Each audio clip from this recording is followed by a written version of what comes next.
বিশ্বের 15% মানুষ ভুগছে কনস্টিপেশন বা কোষ্ঠকাঠিন্যে, প্রচলিত বাংলায় যাকে বলা হয় কষা। ছেলে থেকে বুড়ো সব বয়সীদের মধ্যেই কোষ্ঠকাঠিন্য এখন এতটাই সাধারণ যে এটা যে একটা রোগ অনেকে তা মনেই করেন না। তবে তুচ্ছজ্ঞান করলেও এই রোগের পরিণাম বা ভোগান্তি কিন্তু মোটেই তুচ্ছ না। কোষ্ঠকাঠিন্যের কারণগুলোর মধ্যে রয়েছে চাহিদার চেয়ে কম পানি পান, আঁশযুক্ত খাবার কম খাওয়া তথা প্রসেস খাবার বেশি বেশি খাওয়া এবং শারীরিকভাবে নিষ্ক্রিয় থাকা।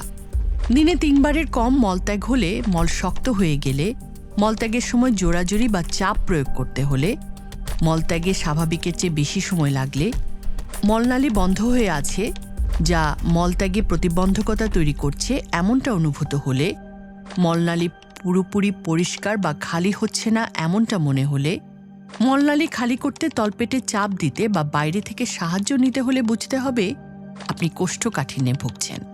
আর এই উপসর্গগুলো 2 বা তার বেশি গত 3 মাস ধরে থাকলে বুঝতে হবে কোষ্ঠকাঠিন্য চলে গেছে ক্রনিক পর্যায়ে।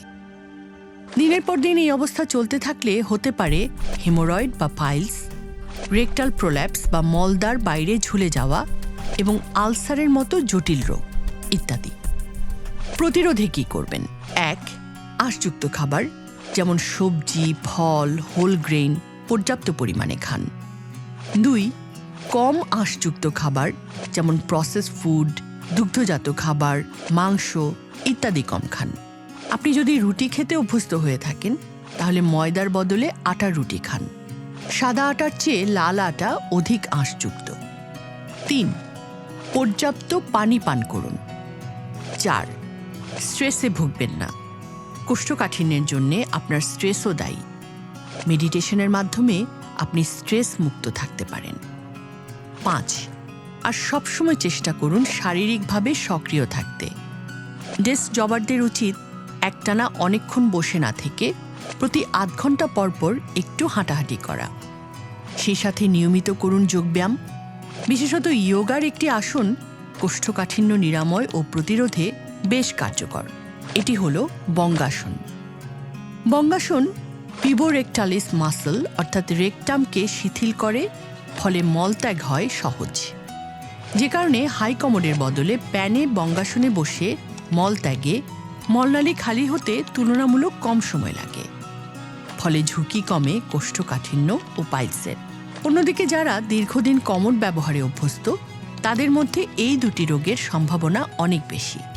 তবে বঙ্গাসন কেবল প্যানে বসে করতে হয় এমনটা ভাবলে ভুল হবে। স্বাভাবিকভাবে বসে করেন এমন প্রতিটি কাজই আপনি বঙ্গাসনে বসে করতে পারেন। হাঁটু থেকে পা ভাঁজ করে পায়ের পেশির সাথে উরুর পেশি লাগিয়ে নিতম্ব মেঝে স্পর্শ না করিয়ে বসার নামই বঙ্গাসন, যা নিয়মিত করলে আপনি শুধু কোষ্ঠকাঠিন্যই নয়, মুক্ত থাকতে পারবেন আরও অসংখ্য রোগ থেকে। ভিডিওটি ভালো লাগলে পরিচিতদের সাথে শেয়ার করুন। কমেন্টে জানান আগামীতে কী ধরনের ভিডিও দেখতে চান। আর এই ধরনের ভিডিও নিয়মিত পেতে চ্যানেলটি সাবস্ক্রাইব করে আমাদের সাথেই থাকুন।